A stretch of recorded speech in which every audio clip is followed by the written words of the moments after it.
ትሰማኛለህ በቃሉ አይንህን ከቤተሰብ ላይ ብታነሳ ይሻላል አይ ምንድነው የምታወሪው ምን እያወራሁ እንደሆነ በደንብ ታውቃለህ ይቅርታ እኔ ምንም አልገባኝ ስማ በቃሉ ከዚህ በኋላ ማለት ነው ከቤተሰቦች ጻጉር ላይ አንድ እንኳን ዘለላ ብትጎል ካንተ ራስ ላይ እንደማልወርድ እንድታውቅ ፈልጋለሁ ምንድነው እያስፈራራሽኝ ነው እያስፈራራሁ አይደለም ታዲያ በማላውቀው ነገር ምንድነው መደረፊብኝ ይህ ድንፋታ ሳይሆን እያስጠነቀቅኩ ነው እሺ ሜላት በጣም እየተሳሳትሽ ነው እኔ ስለምታወሪውና ስለምትዩ ነገር ምንም አላውቅም እኔ ሞኝ አይደለሁ የጠላቴን እርምጃ እያንዳንዷ ነገር ጠንቅቄ ማቅሰው ነኝ ጥሩ እንግዲያው እንደሱ ከሆነ የፈለግሽው ማድረግ ትችያለሽ ከዚህ በኋላ አንዳቸው የቤተሰብ ያካል አንድ ነገር ይሁንና አሳይሃለሁ ፈሪ ሰው ብታገኝ ወኔሽ ደስ ይላል እንደዚህ ካሰብክ ሜላት መሆኔን ረስተኸዋል ማለት ነው እጭ ማንም ሁኚ አንቺ ሜላት እንደሆንሽ እኔም በቃሉ ነኝ እሺ ጥሩ እንግዲህ ከሜላትና ከበቃሉ ማን ጀግና እንደሆነ አብረን እናያለን እሺ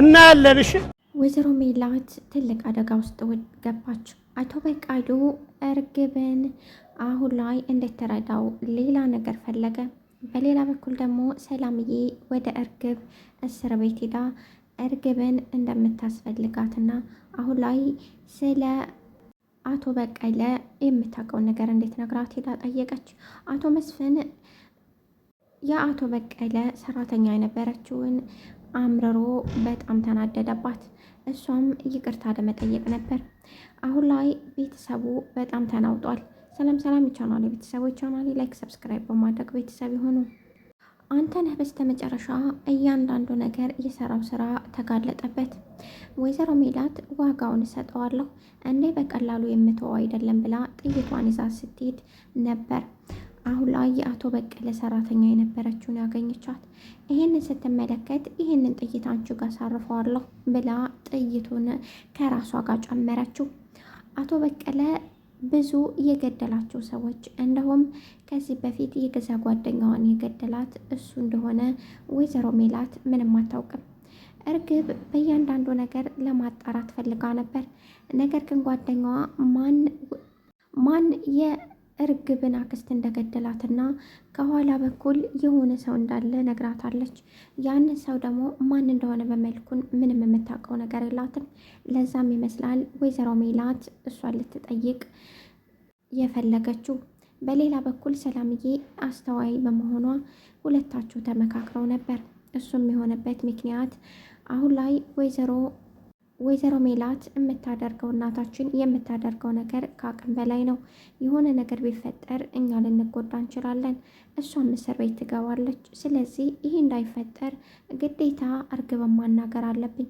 እርግብ ጓደኛዋ የሆነ ሚስጥር ሳትነግራት አትቀርም ያ የሚሆነው ደግሞ አሁን ላይ ከጀርባው ያለው ማን ነው ከአንተነህ ጀርባ ያለው እንዲሁም ከአክስቴ የገደላት ሰው ማን ነው እስከ ዛሬ በጣም ብዙ ገንዘብ እንደሌላትና በጣም ትንሽ ቤት ውስጥ እንደምትኖር ከቤት ኪራይ የምታገኘው ገቢ ደግሞ ከወጭ በላይ ምንም እንደማይጠቅም የታወቀ ነው ስለዚህ ሲረዳትና 100,000 ብር 50,000 ብር ሲሰጣት የነበረው ሰው ማን ነው የሚለውን ነገር ማጣራት አለበት በማለት ሰላምዬና ሀና ተመካከሩ በሌላ በኩል ሀንዬ አሴረን በጣም እንደናፈቀችውና እንደምትወደው አሁን ላይ በሱ በመፈቀሯ ደስተኛ እንደሆነች ነገረችው እሱም እሷን በማፍቀሩ ደስተኛ ነኝ እኔ ባንቺ ደስተኛ ነኝ ብሎ ነገራት በስተመጨረሻ ሀንዬና አሴር እንደሚጋቡ ብዙዎቻችሁ ኮሜንታችኋል በእርግጥ ሁኔታው እንደዛ ነው የሚመስለው በስተመጨረሻ ሀና ሁሉንም ነገር ትረዳለች አሁን ላይ የአቶ በቀለ ልጅ ራሱ በጣም ራስ ወዳድ እንደሆነና አባቱም ቤተሰቧን ሊጎዳ የፈለገ አደገኛ ሰው እንደሆነ ስታውቅ ከትዳሩ እንደምታሸሽ ምንም ጥርጥር የለውም በዛ ላይ ከአሴር ጋር ስትሆንና ከፍቅረኛዋ ጋር ስትሆን የሚሰማ ስሜት እንዳላደልና በሁሉም ነገር ሊከላከልላት የሚችለው አሴር እንደሆነ በተደጋጋሚ ለአሴርም ተናግራለች እንዲሁም አሴር ባደረገው ነገር እንዲሁም እሷ የሌላ ሰው ፍቅረኛ በመሆኗ ምንም አይነት ጸጸት እንደማይገባውና በእሷ በጣም ደስተኛ እንደሆነ በተደጋጋሚ ነግሯታል አሁን ላይ ወይዘሮ ሜላት መረጋጋት አቅቷታል። ምክንያቱም አንተ ነህ ከቤተሰቡ ሁሉ መርጦ የሷን ቤተሰብ እንደዚህ ስቃውን ያበዛበት ምክንያት ራሴ ስራ አስገብቼ ከጎዳና አንስቼ ለዚህ ይህ አይገባኝም ነበር። ምንም አይነት እንኳ በደል በበድለው ይህ አይገባኝም። ስለዚህ በቤተሰቤ ድርድር አላውቅም ብላ ነበር መልሳ መሳሪያዋን ይዛ የወጣችው።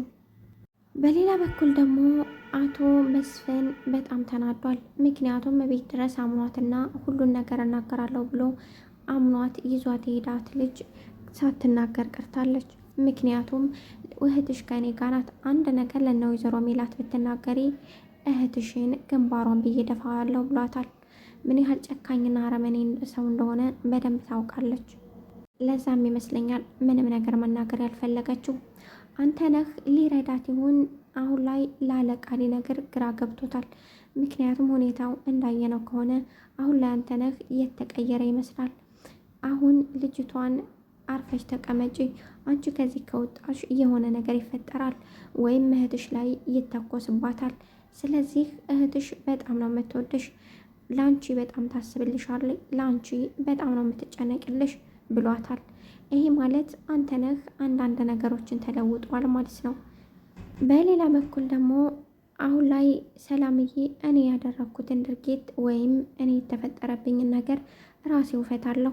ምክንያቱም ይሄ ነገር በእኔ ላይ የተፈጠረው ቤተሰቡን ሊያናውጥ አይገባም።